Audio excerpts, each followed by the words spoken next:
Hello, everybody, and welcome to another SIG Windows meetup. It's the 14th of January, and we're back on track, getting started for the new release of Kubernetes. As always, this is a recorded meeting, so please adhere to the CNCF Code of Conduct. All right, let's get started. I know you guys did not discuss the one agenda item I added last week. I think you may have waited for me, if I'm not mistaken. So let's talk a little bit about that right now. Unless, Patrick, do you want to go based on the 118 plan? Do you want to start that first? Yeah, I think the 118 stuff is going to be pretty quick, and so I want to just get that out of the way. Let's do that. Okay, go ahead. So your enhancement, your freeze, KEPs are need to be merged by January 28th, code freeze March 5th. Pretty similar schedule length to the last few releases. I did want to mention there's a couple issues that we kept getting pinged on, both on like Slack and also on the issues themselves. One of them is around the CPU limits. So I finished writing some tests for that yesterday, and I've got a PR open for that. So if anyone can take a look, that would be greatly appreciated. And then the next one that's on the list that's sort of related is the one about the kubelet metrics being pretty slow. I think we're probably just going to go ahead and cache those, so that way overlapping requests don't consume all the CPU. I was going to work with Mark on that next, because the tests I just added for, basically I figured out how to write tests for that while I was working on CPU limit. And so we're gonna pair up on that problem and see what we can do there. As far as features graduating this cycle, we don't have any changes planned to run as username, and so I think we can just go ahead and promote that unless someone has some objections on that. Makes sense. There's one other thing for maybe the high priority thing, Patrick. Yeah. We've been getting a lot of requests about why the graceful termination and the shutdown period isn't honored. I think we should update the docs. There are a couple of registry settings you can add to a container that will have Docker give you an extended shutdown duration. I think we should document that because we've been getting a lot of requests for that. Okay, cool. Yeah, I think that makes sense. But yeah, we can do those just at least as a doc PR for now, if nothing else. Yeah. Okay, and then I see someone just added something about GMSA to the list. Yeah, so I think Deep wasn't our agreement that we're going to keep GMSA to beta for 2 releases and then promote it to stable, and I think we're there now, right? So is Deep on the call? Yeah, he is. Oh, okay. Did we have any remaining work around the admission controller there before we get this to stable? Like, did we need to set up testing on that branch or anything? I think we added testing. That was what Jeremy added. I don't know if there's anything else missing. Deep, you're muted. Or Jeremy, I don't know if you know what the latest status is on that. Yeah, it should be fine. I mean, yeah, you're right. The testing that we wrote does actually end up testing the webhook. If the webhook doesn't work, the test won't pass. Deep, we'll come back and revisit it just in case Deep comes later on. Okay. So I'll add a note here, Deep, to confirm.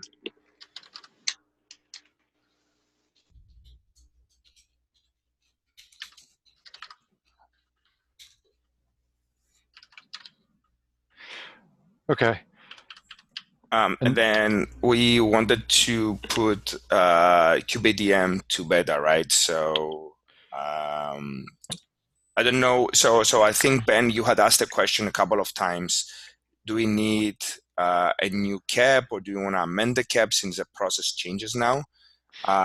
Did you get an answer on that? No. That was, I think, what I thought maybe we would discuss here. Yeah.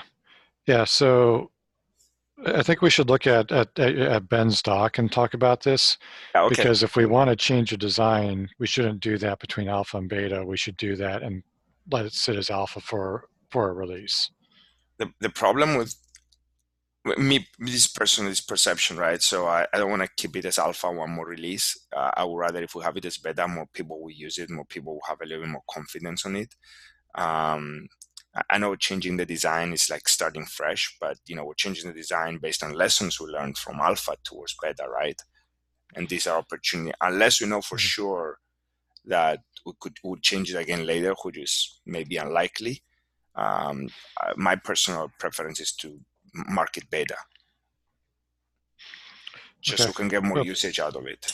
Well, let's look at the design stuff and come back to that. Okay. I'm also trying to get some details on how privileged containers would work, and that may require changes as well. And so I'd like us to kind of think through that angle in addition. But that makes sense. But yeah, let's talk about that in more detail in a few minutes.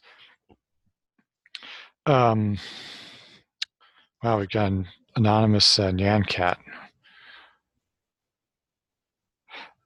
Okay. And then so after those bugs that Mark and I mentioned, we're going to continue down the container D path. Lantau and you and Yang all have those tests running on GCP as well. So we do have a test signal there. I think there's still a few bugs we need to work through, and getting some of the stuff up on other portions of the Azure, like the Azure CNI done. So we'll continue work on that, but we're putting some of those bug fixes at a higher priority than that, because customers are raising issues about those for the issues that are already, or sorry, for the releases that are already out there. So rather than waiting a couple cycles for container D to be declared stable, I think some of these fixes need to come before that. And so that's kind of the order that we're working on stuff in. And then CSI proxy, did you have any updates on that, Deep? Or I don't think KK could make it at this time. Yeah, so the work is in progress. I think KK started pretty much a new branch where he's integrating it with Azure Disk CSI driver. So so pretty solid progress on the disk volume and the file system APIs. They're kind of nearing completion. So alpha in 118 should be kind of like a good target. Okay. And do we have a KEP open or something that needs to change already, or is it already filed? Yeah, the KEP was already filed, so basically we'll make amendments to the some of the APIs. Okay, excellent. Were there any there other? was also a question around like, are there any updates around the privileged container front for Windows that's in the horizon? Yeah, I'm still trying to get some more details on that. So I talked to the people that were working on that, and they've got a plan proposed, and they're trying to get somebody to work on it, like over the next few months. And so I'm trying to see if I can get kind of like a public version of that doc out for review. And so kind of the main net impact is that it's something that would only work on a new version of Windows Server. Right. And so it's something that we'd probably be able to start testing at the earliest for 119. Got it. Just because I don't see there being anything before code freeze, and and I don't know for sure if it's something that would be available, between March and June, or if it's even late, or if it's later than that. So I'm trying to get some more details on that so we can use that to reference in our planning when we're talking about these privileged proxies and stuff like that, because then maybe we could start on a roadmap to figure out what we would want to change in those and or sunset them later. Right. Makes sense, yeah. So then we continue working on the CSI proxy until we hear more about those plans. And then if the whole functionality is there, we can make a call at that point. Yeah. Sounds good. Yeah, but yeah, I think for my initial look at it, I do think that something like the CSI proxy could be run in a privileged container. Okay, I see. And so it would basically simplify the deployment a bit, but you wouldn't necessarily have to change the APIs that it's using. At least that's my initial read, but you know, still need more details. Mm-hmm. Okay. Should we move on to your doc, Ben? Sure. Actually, did I put the right link on there? Let's see. No, it looks like it's a GitHub link.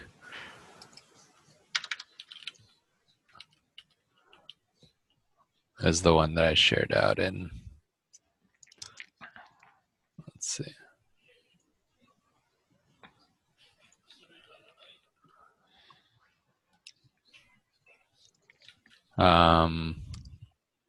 At least, yeah, that link there. I'm updating it. Okay. Okay, it should be this and the right thing now.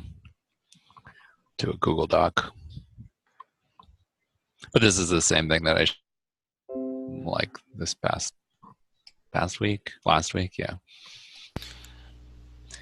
So it's just kind of a summary of the strategy of using this WinS proxy, to be able to run, well, so along with KubeADM to have an approach to running and kube proxy in a way that's more, it mirrors how Linux does things with like host network pods. So this is where I've been Dinesh. I think I heard Dinesh talking, but it was like super faint. Ben, can you hear me now? Yeah. So then,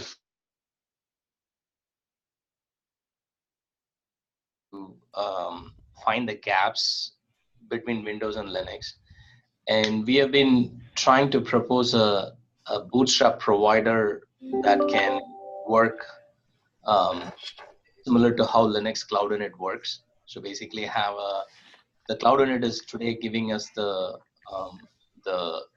kube config and the basically the join token in order to join the worker node, right?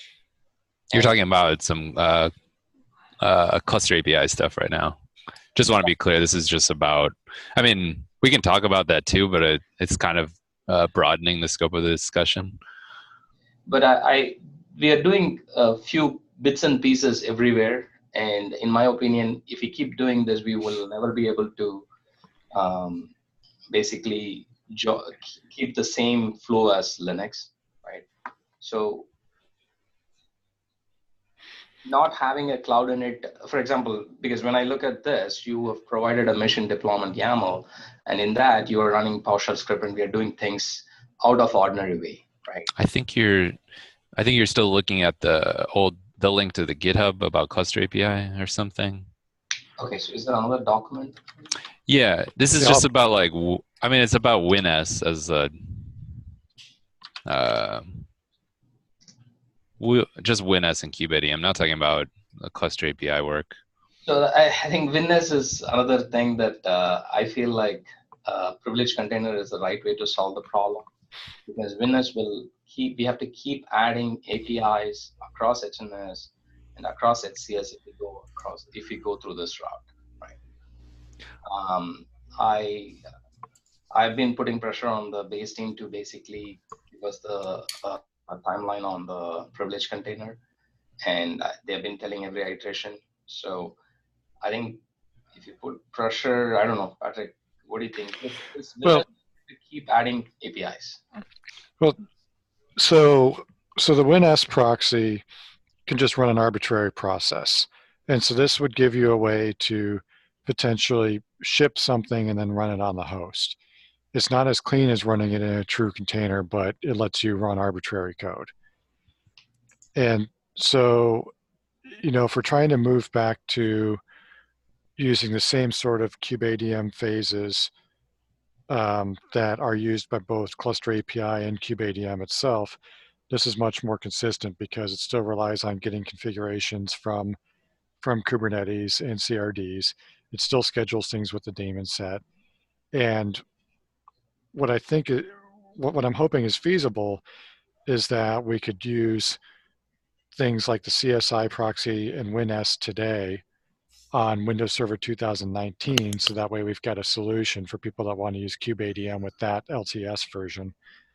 And then when a new version of Windows is out that offers a privileged container support, we could say you no longer need the proxy, or you can just migrate the proxy into a privileged container if you don't want to change the code right away. The problem there is, so we have to basically flannel kubeproxy. So every API that we are trying to make a call, or if you add any new feature to flannel, or if you add any new feature to kubeproxy, we have to write that code in WinS. No, WinS isn't proxying syscalls. Yeah. It's just it exposes an API to launch processes from a host service, so outside of a container. It does have some APIs for doing other kinds of things, but the main one that we're using, or really the only one we're using, is for launching processes outside of the container. Yeah. So in the POC that you did, Ben, Flannel ships in the container, but WinS locates it on the host using the host path, and then executes it, right? We copy it using a host path volume mount. We copy it from the container to the host file system. But yeah. But I see WinS making HNS calls. Is that then I didn't see your... Well, I think that might just be other features that were built for other use cases. I see. That's what threw me off, because here WinS has a lot of HNS calls re-implemented, and I didn't know that you were running. So you're saying that you run the container as a process on the host? Right.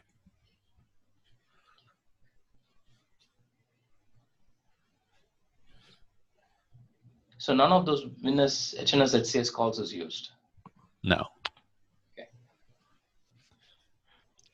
And so I think that gets to one of the questions that Peter raised in the doc, which is, if we're just using this to basically launch stuff, should we possibly consider forking or adding flags to remove that extra stuff from WinS so that there's less surface to maintain or attack?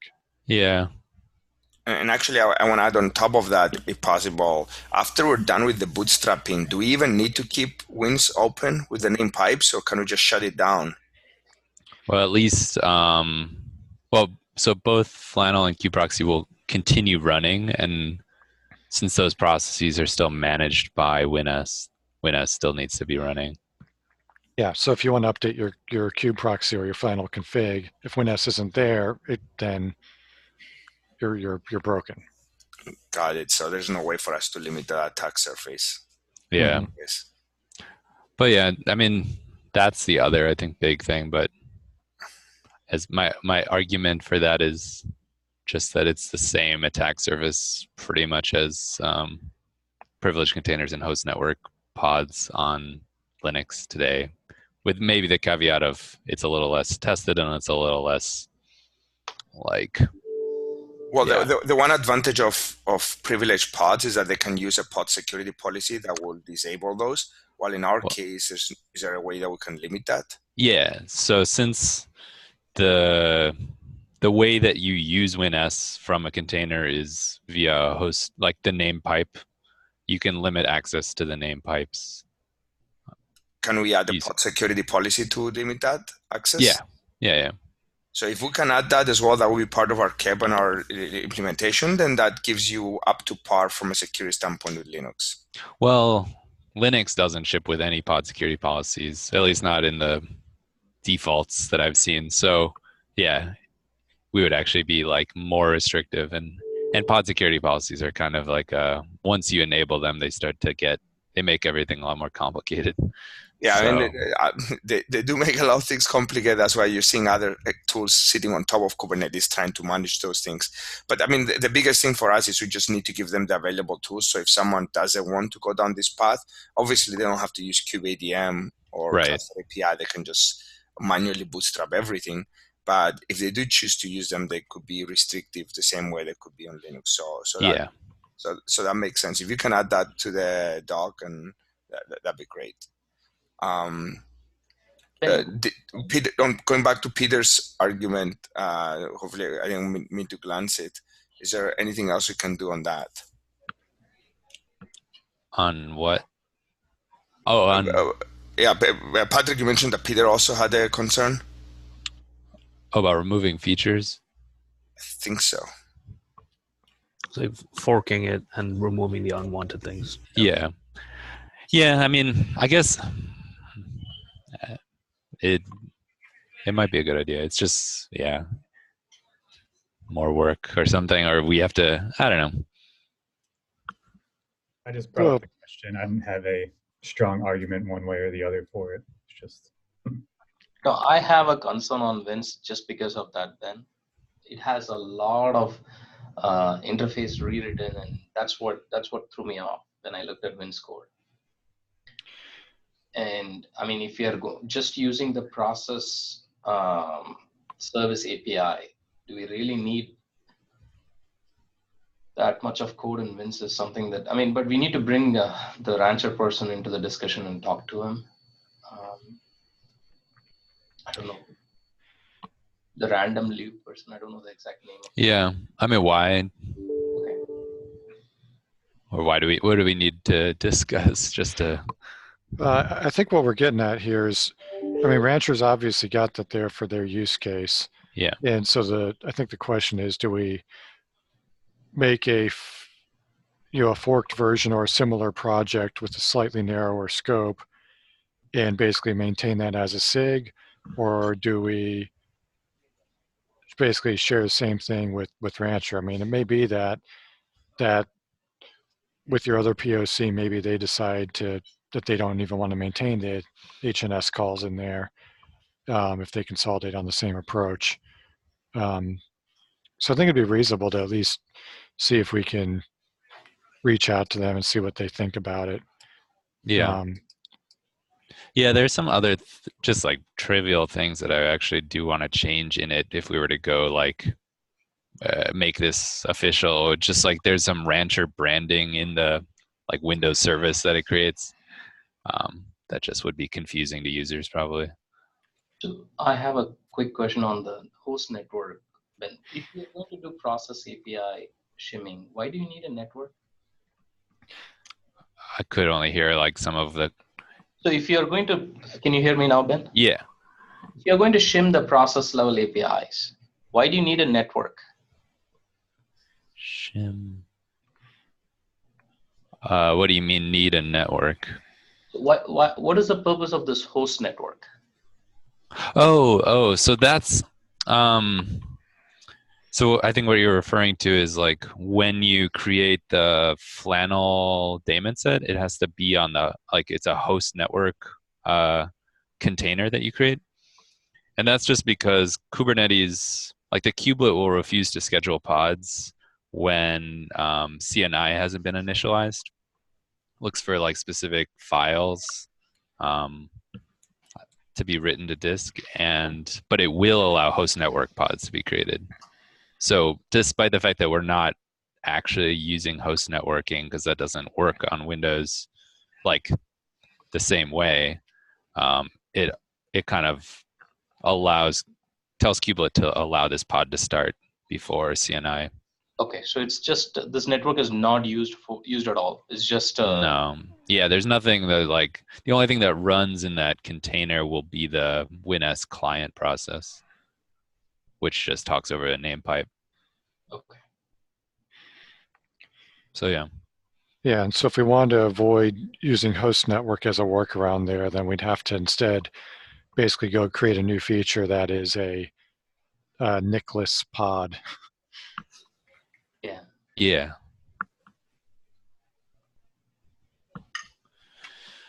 So it sounds like there's general, no strong objections other than, around whether we recreate WinS or like recreate a smaller utility to do the same thing.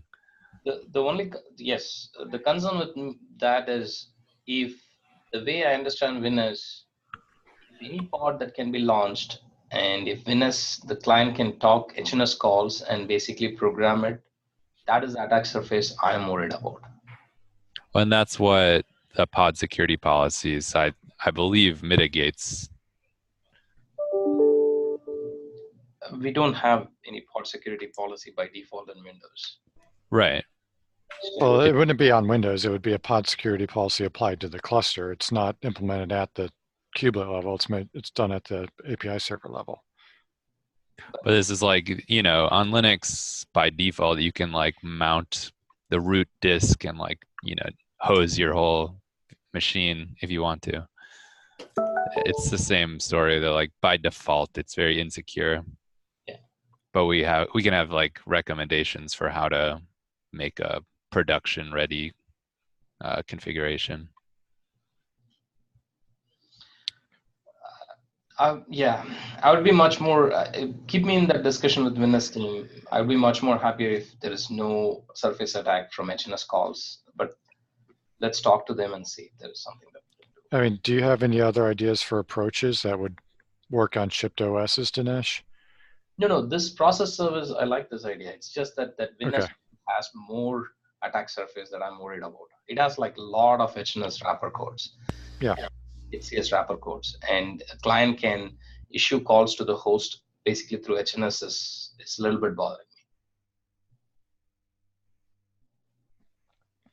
me. We should probably also engage with the security virtual team in the Kubernetes community and let them know that this is coming and what it looks like. I know Kubernetes goes through penetration testing reports. There was one this summer, and that's, that discovered like 30 plus vulnerabilities. It'd be worthwhile to make sure they're aware of this, so potentially could get some focus on the next one, but also get their opinion. So Ben, if possible, once you actually get the document and the KEB up and running, let's make sure that SIG security is also part of the review cycle. Sounds good. And so I guess the agreement is that we will modify the existing KEB for. In my opinion, and it doesn't have to be the one, is that we actually mark the kubeadm for beta, modify the KEB with the introduction of the new capabilities, and make sure the right people review it from SIG Node, SIG Security. Tim might put a block on this because this host network we changed the requirement of networking for Kubernetes based on the assumption that we don't have host networking support. So we need to add something in the kit that says that we are using that as a workaround rather than we starting the support of host networking.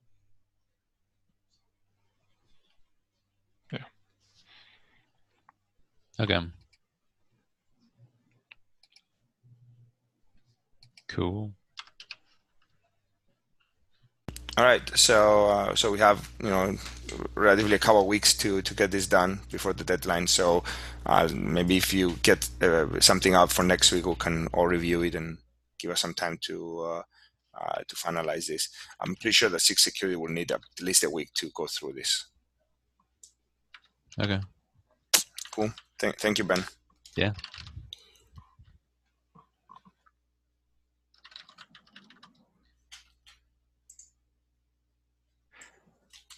Okay. I think we're out of time. Did you have anything else, Michael? Nothing else. All right. I'm going to jump over to SIG Node. Thanks, everyone. Thank you all. Have a great rest of your day. Bye.